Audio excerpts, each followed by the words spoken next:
네, 여러분 오늘 여러분과 함께 마가복음 16장 5절에서 7절의 말씀을 가지고 함께 나눌 설교의 제목은 그리고 베드로에게입니다. 여러분 오늘의 본문의 말씀은 우리가 아는 것처럼 예수님께서 죽으시고 장사한 지 이제 사흘이 지나 3일째 되신 날에 부활하셔서 사람들이 그 빈 무덤에 찾는 모습을 그리고 있습니다. 우리는 예수 그리스도를 많이 들었고 익히 알며 심지어 예수 그리스도를 우리의 구주로 영접한 사람인 줄로 믿습니다. 이제 이 하나님의 말씀이 우리 안에 믿음으로 다가와 이제 하나님의 말씀이 우리가 깨달음으로 하나님이 누구신지 그리고 그의 아들이 누구신지 그리고 그의 보낸 성령이 누구신지 우리가 익히 알고 있습니다. 이제 우리는 이전과 하나님의 거듭남으로 말미암아 우리의 영 가운데 새 생명이 살아남으로 우리는 이전과 다른 삶을 살게 되었습니다. 하지만 과연 이전과 다른 삶을 얼마나 살고 있나요? 여러분 예수님을 영접하기 이전에 여러분의 삶의 모습은 기억하십니까? 많은 사람들은 모태 신앙으로서 이전에 내가 예수님을 영접하기 이전의 모습조차도 알지 못합니다. 나는 태어날 순간부터 예수님을 알았고 신앙생활을 했으며 그렇기 때문에 나는 예수님을 알기 전 모습이 어떤 모습도 알지 못해요. 그렇기 때문에 나의 과거와 그리고 예수님을 알고 이후의 모습의 차이를 모른다고 고백하실 수 있습니다. 그렇다면 우리가 예수님을 이전에 아는 삶을 모를지라도 여러분의 현 상태에 놓인 여러분의 모습을 바라볼 때 여러분은 능력 있는 삶을 살고 계십니까?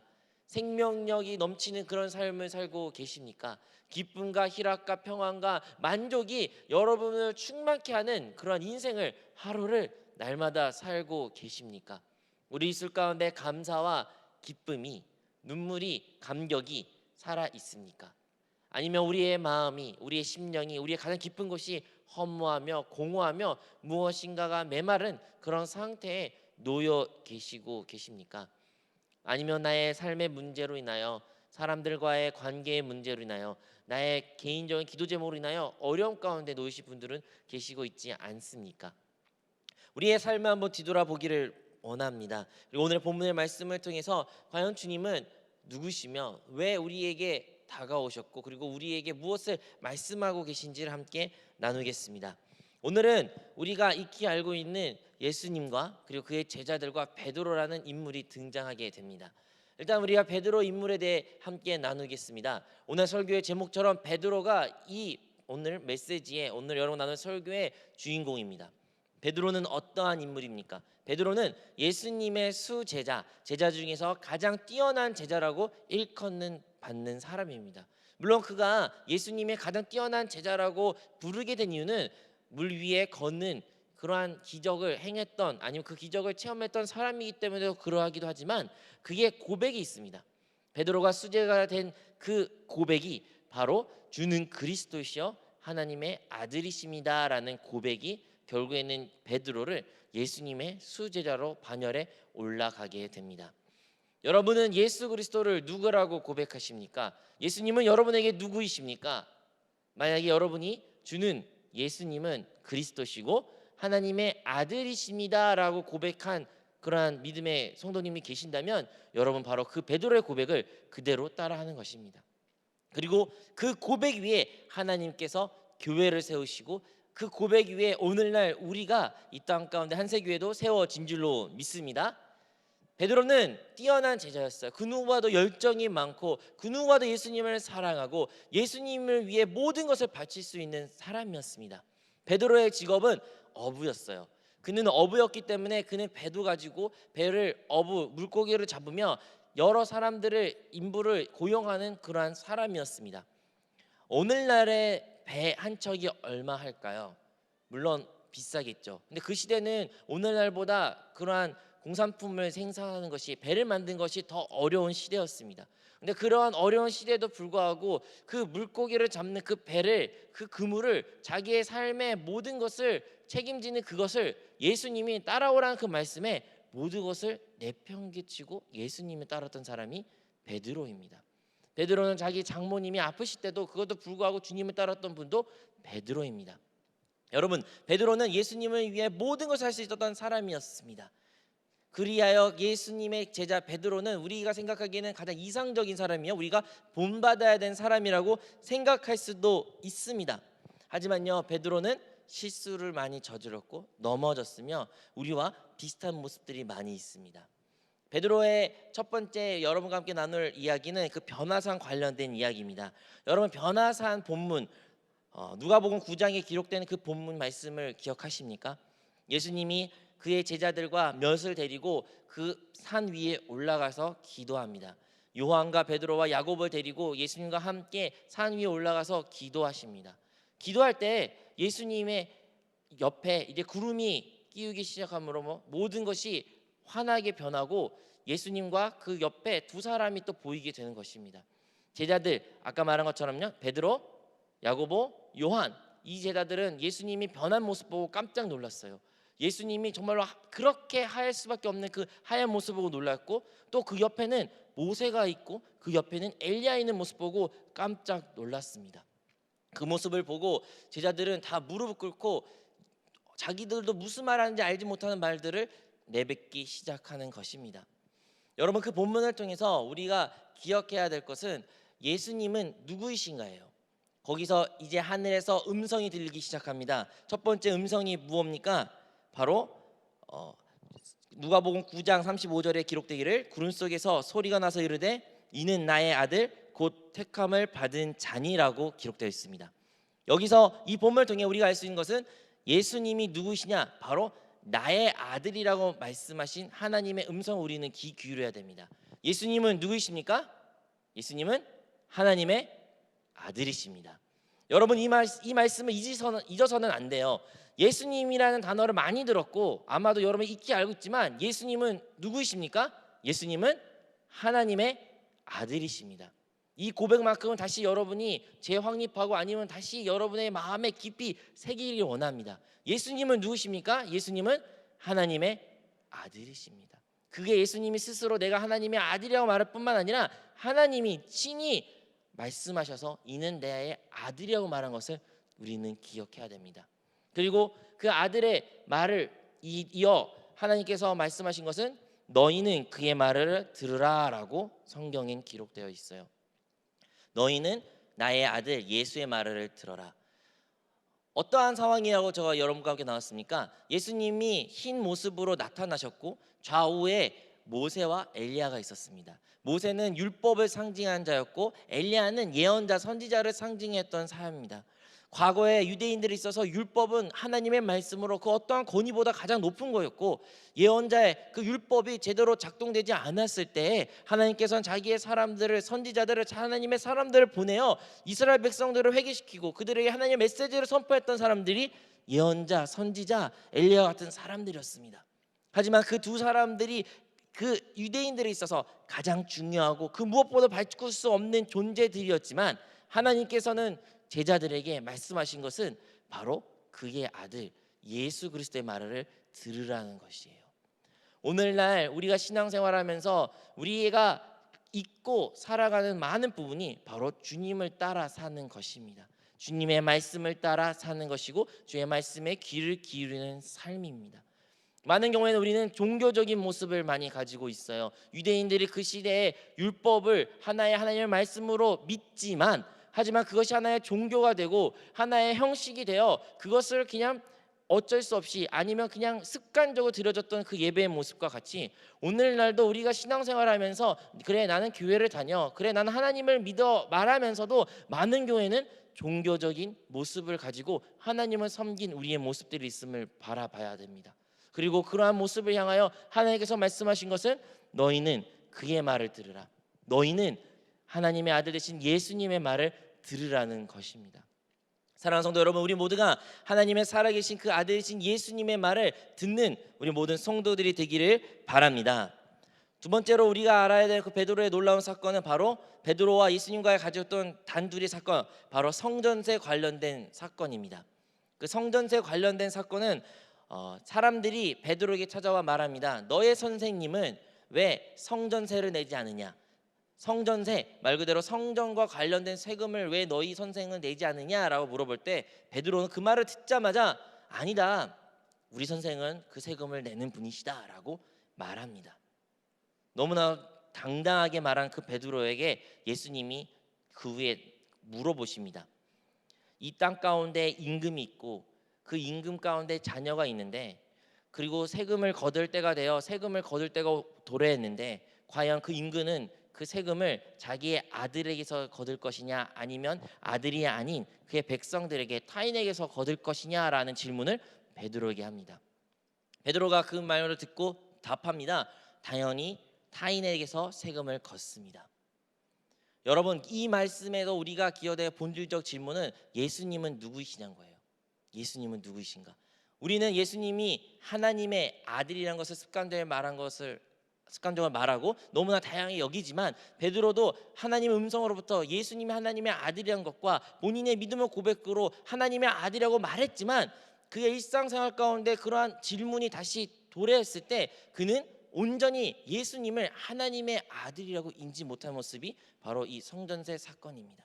이 성전세 사건을 통해서 예수님이 물어보신 것은, 하나님이 나의 아버지시고 나는 그의 아들인데, 이 성전, 하나님을 위해 지어진 이 성전인데 내가 이 성전에 위한 세금을 내는 것이 맞느냐라는 질문을 베드로에게 하는 것이죠. 그리고 그에 대한 다행히 우리가 뭐겠습니까? 다행히 임금이 자기 나라에서 세금을 거둘 때 자기의 아들에게서 걷지 아니한 것처럼 예수님도 당연히 그 성전에 대한 세금을 낼 필요가 없으시다는 것을 일깨워 주시죠. 하지만 이 본문에는 예수님이 다른 사람들에게 시험 들지 않기 위해서 결국에는 본인과 베드로의 그 세금을 내기 위해서 물고기를 통하여 세금을 반세계를 얻어서 그것을 내게 하시게 됩니다. 이 사건을 통해서도 우리가 알 수 있는 것은, 예수님은 첫 번째 누구시냐예요. 예수님은 누구이십니까? 예수님은 하나님의 아들이십니다. 아멘.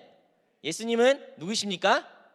하나님의 아들이십니다. 그리고 두 번째로 우리가 기억해야 되는 것은 바로 우리의 성급함으로 인하여 하나님의 아들에 대한 자백과 고백을 우리가 범한다는 것을 기억해야 돼요. 베드로는 너무나 성급하게 다양하게 자기 생각대로 예수님이 다양한 세금을 낼 거라고 단정짓고 그것을 말하게 됩니다. 우리 일상 가운데, 우리 삶 가운데 우리의 많은 질문들이, 많은 우리가 해결하고 결정해야 될 문제들이 도래했을 때 우리는 어떻게 반응하고 어떻게 우리가 그것을 해결합니까? 많은 경우에는 베드로같이 즉각적으로 그냥 말합니다. 내가 생각하는 방법대로, 내가 생각하는 좋은 뜻으로 이것을 말합니다. 그렇지요. 세상과 방법으로, 그 시대의 배경으로 베드로가 말한 것은 너무나도 다양한 말이고 너무나도 틀린 말이 하나도 없는 말들입니다. 하지만 예수님이 바라보셨을 때, 예수님의 그 존재를 생각했을 때 그의 대답이 틀렸던 것처럼, 우리의 신앙생활 가운데, 우리 삶 가운데 많은 순간순간마다 우리가 주님을 봉사하고 우리 일상을 살아가며 가정 가운데, 친구와의 대인관계 가운데, 학업생활 가운데, 취업과 모두 준비생활 가운데 어떤 문제를 직면했을 때, 그 문제를 해결했을 때 우리는 어떻게 반응합니까? 우리 생각대로, 우리가 생각하는 하나님이 기뻐하시는 방법대로, 너무나도 당연한 그 뜻대로 우리의 말을, 행동을 실천하게 됩니다. 그리고 그럴 때마다 우리는 후회할 경우가 많이 있습니다. 후회를 합니다. 왜냐하면 그것은 주님이 진정으로 말씀하신 말이 아니요, 주님이 우리의 삶을 통해 나타난 것이 아니기 때문인 거죠. 이 모습을 통해서도 우리가 알 수 있는 것은, 우리는 우리의 성급함이, 우리의 성질이, 나의 어떠한 급한 성격이 하나님의 뜻을 가로막을 수 있다는 것을 분명히 기억해야 되는 것입니다. 여러분의 어떠한 결정을 내렸을 때, 여러분이 무엇인가를 말하고자 했을 때, 여러분이 그게 설사 좋은 뜻이고 정말로 맞는 말일지라도 여러분 한번 멈추십시오. 한번 멈추십시오. 베드로가 그때 어떠한 모습을 했어야 됐을까요? 베드로는 그때 그 사람에게 바로 대답하는 것이 아니라 주님한테 와서, 예수님한테 와서 이 질문을 있는 그대로 물었어야 될 거예요. 물었어야 될 거예요. 하지만 그러지 못한 그 베드로의 모습같이 우리도 우리 인생 가운데 많은 결정의 순간들, 주님한테 물어봐야 될 그 순간들을 주님께 나아가지 않고 우리가 먼저 결정하고 후회하는 모습들이 참으로 많이 있는 것을 고백합니다.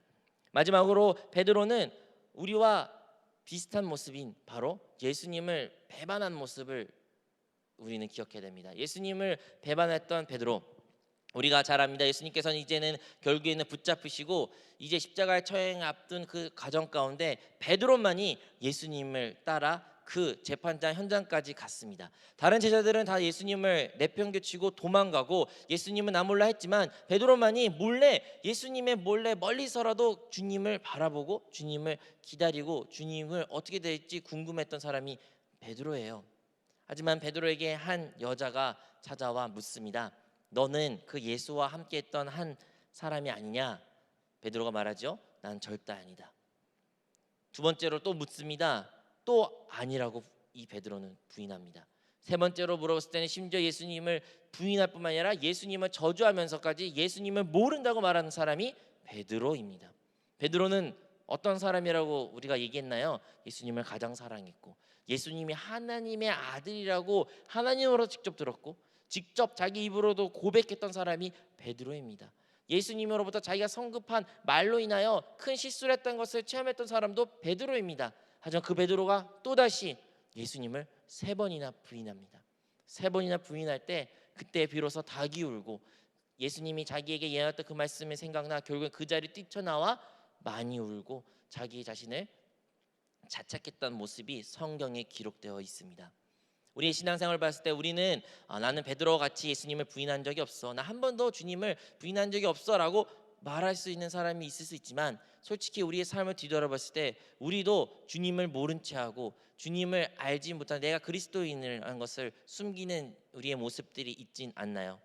아니면 어떠한 뉴스의 매체를 통해서 예수님을 믿는 아니면 어떠한 교회가 누군가가 많은 좋은 일이 있지 않은 그 모습 바라보면서 우리도 같이 그것을 정죄하고 그것을 나쁜 말로 표현하고 그들에게 상처를 주는 말이 곧 주님을 부인한 것과 별반 다른 아닌 일인 것을 우리는 기억해야 됩니다.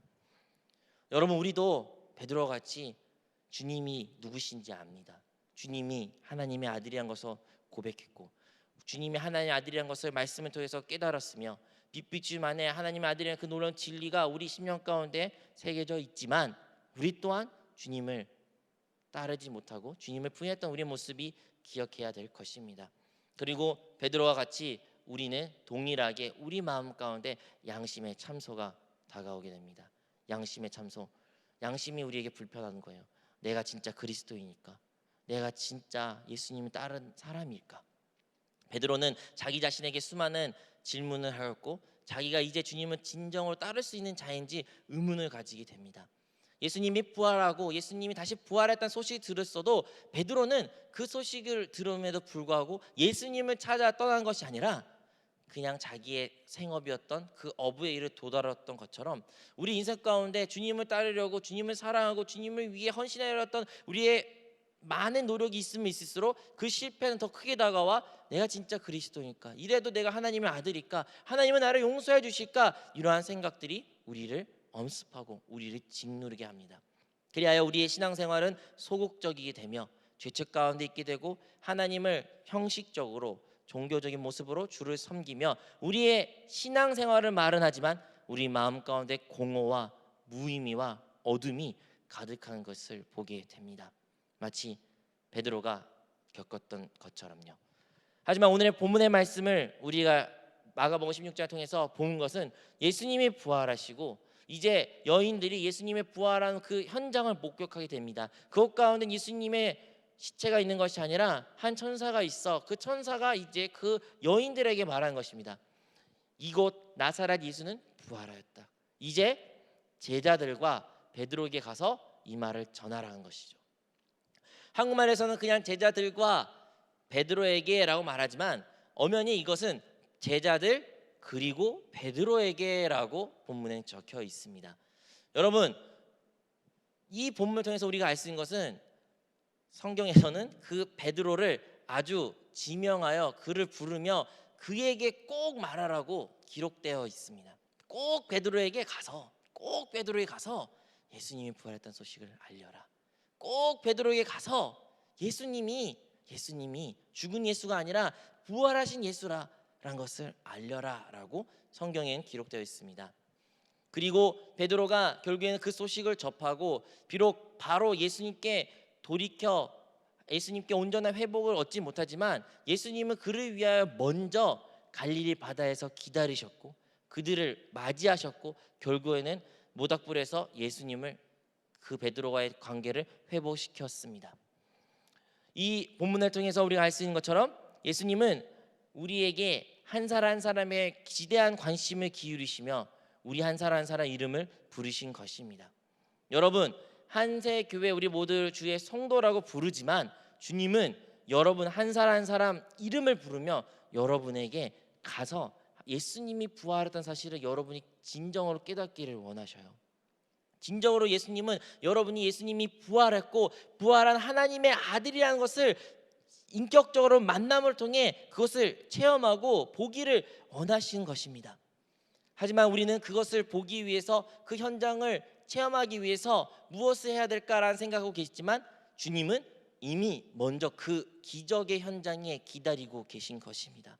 베드로가 예수님께 온전한 회복을 위해 갈릴리 바다를 가야 했던 것처럼 이미 주님은 그 갈릴리 바다에서 베드로를 기다리셨던 것처럼 여러분이 예수 그리스도를 인격적인 만남을 통해 다시 하나님이 참된 아들이신 예수 그리스도를 나의 인격적인 주로 모실 수 있는 그것을 이미 하나님이 예배하셨고 여러분을 위해 그것을 기다리고 계십니다. 어디서 여러분이 기다리고 계실까요? 바로 우리의 삶의 현장에서, 우리의 예배의 현장에서, 여러분의 양육 시간에서, 여러분 말씀 시간과 여러분의 묵상 시간을 통해서 이미 주님은 그곳 가운데 여러분을 기다리고 계셔요. 여러분 기다리고 계셔가지고 여러분이 이제 오기만 기다려 여러분 오시면 그 살아계신 하나님의 아들이신 예수님을 만날 수 있게 되는 것입니다. 여러분, 우리가 설사 예수님을 하나님의 아들이란 것을 머리로 익히 알고 우리 입술로 고백하고 우리가 주님을 위해서 많은 헌신한다고 사랑을 고백하고 많은 열정을 낼지라도 우리는 넘어지고 실수하고 또 주님을 부인할 수 있고 부인했습니다.